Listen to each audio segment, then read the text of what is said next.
নিয়োগ দুর্নীতি মামলায় এক সাক্ষীর সাক্ষ্য গ্রহণ করাতে পারল না ইডি। অনুমতি পাওয়া গেল না ইডি স্পেশাল কোর্টের তরফে। মৃন্ময় মালাকার নামে একজনের সাক্ষ্য গ্রহণ করাতে চেয়েছিল ইডি। আরো বিস্তারিত তথ্য আমাদের প্রতিনিধি প্রকাশ সিনহার কাছ থেকে জানবো। প্রকাশ, কে এই মৃন্ময় মালাকার আর কেনই বা ইডি সাক্ষ্য গ্রহণ করাতে পারলো না? দেখো, তুমি জানো যে ইডির যে শিক্ষা নিয়োগ দুর্নীতি মামলা, সেই মামলার বিচার প্রক্রিয়া চলছে এবং প্রায় প্রত্যেক দিন সাক্ষীদের সাক্ষ্য গ্রহণের প্রক্রিয়া শুরু হয়। এবং আজকে দেখলাম, আজকে যখন এই প্রক্রিয়া শুরু হয় তখন ইডির তরফে মৃন্ময় মালাকার একজন সাক্ষী, তাকে কিন্তু কোর্টে পেশ করা হয় এবং ইডির তরফে দাবি করা হয় যে মৃন্ময় মালাকারের তারা সাক্ষী হিসেবে পেশ করে তার সাক্ষ্য গ্রহণ করতে চান। কিন্তু তখনই আমরা দেখলাম যে পার্থ চট্টোপাধ্যায়ের আইনজীবীরা তারা কিন্তু তীব্র বিরোধিতা করেন এবং তারা বলেন যে ইডির যে চার্জশিট, যেখানে 54 জনের বিরুদ্ধে অভিযুক্ত দেখিয়ে চার্জশিট করা হয়েছে, সেখানে দুটো কোম্পানির নাম রয়েছে।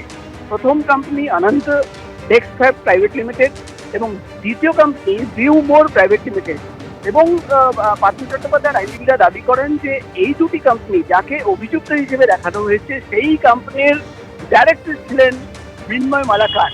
তাহলে কি করে একটা কোম্পানি যার বিরুদ্ধে অভিযোগ রয়েছে, যার বিরুদ্ধে চার্জশিট করা হলো, সেই কোম্পানি ডাইরেক্টরকে সাক্ষ্য হিসেবে পেশ করে, সাক্ষী হিসেবে পেশ করে তার সাক্ষ্য গ্রহণ করা যেতে পারে? এবং এই সওয়াল করার পরেই কিন্তু কোর্টের প্রশ্ন, যেটা হতে পারে না।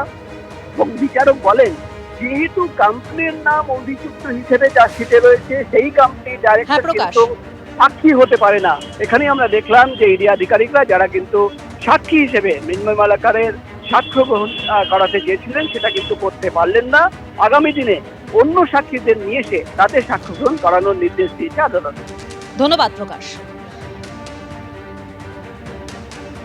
পচা মাছের আড়ালে রমরমিয়ে চলছে গাঁজার ব্যবসা। মগরাহাটে 200 প্যাকেট গাঁজা উদ্ধার হয়েছে, যার বাজার মূল্য 1 কোটিরও বেশি। দক্ষিণ 24 পরগনার মগরাহাটে গতকাল মাগরপুকুর এলাকায় অভিযান চালায় পুলিশ। পিকআপ ভ্যানের চালককে গ্রেপ্তার করেছে পুলিশ। ওড়িশা থেকে মাদক পাচার হচ্ছিল বলেই পুলিশ সূত্রে খবর পাওয়া যাচ্ছে।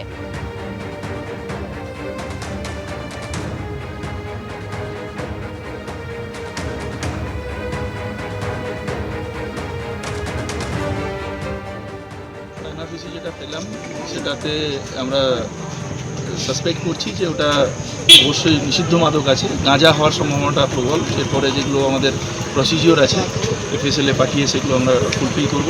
মগরাহাট থানা ওসির নেতৃত্বে আমরা আমাদের ছেলেরা লাগাতার এটা ট্র্যাক করার চেষ্টা করছিল। ওখানে একটা রুট আছে, ও যেগুলো আমরা ক্র্যাকডাউন করার চেষ্টা করছি বিভিন্ন মাদক দ্রব্যের উপরে।